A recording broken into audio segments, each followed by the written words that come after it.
Quand les vacances sont finies, comment on fait pour reprendre notre routine? C'est tellement difficile! Pas tant que ça si tu te raccroches à des principes de base simples. Moi, j'adore faire des listes pour prioriser ce que j'ai à faire dans la journée. Mais attention, fais pas une liste de choses infinies qui va être juste décourageante parce que tu n'arrêteras pas de reporter d'une journée à l'autre plein de tâches.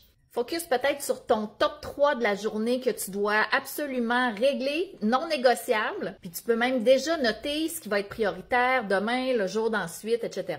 Quand tu as ton top 3, ben, tu peux regarder dans ton agenda à quel endroit tu pourrais faire chacune de ces tâches-là. En les plaçant à l'horaire, en regardant c'est quoi le moment opportun pour le faire, tu vas te donner plus de chances de réussir.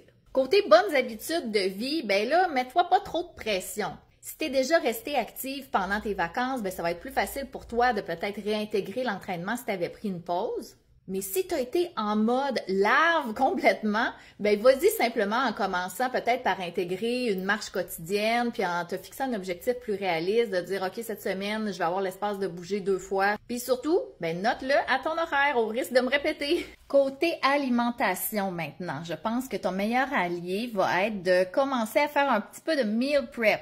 C'est-à-dire de profiter de 1 heure ou 2 que tu as de libre pour préparer des repas pour les jours à venir en grande quantité. Mets-toi pas trop de pression, tu n'as pas besoin de préparer tous tes repas, tes collations de la semaine. Choisis ce qui va le plus te sauver la vie pour reprendre ta routine. Est-ce que c'est de préparer tes dîners à l'avance, de préparer tes soupers? Choisis une recette le fun, là, que tu vas avoir du plaisir à manger. On veut reprendre nos habitudes graduellement, on veut pas se ramasser avec du poulet sec puis du brocoli trop cuit. D'ailleurs, personne ne devrait jamais manger ça. Je pense que le principal, c'est que tu restes réaliste, que tu focuses sur quelques priorités. Bon, retour au travail, là.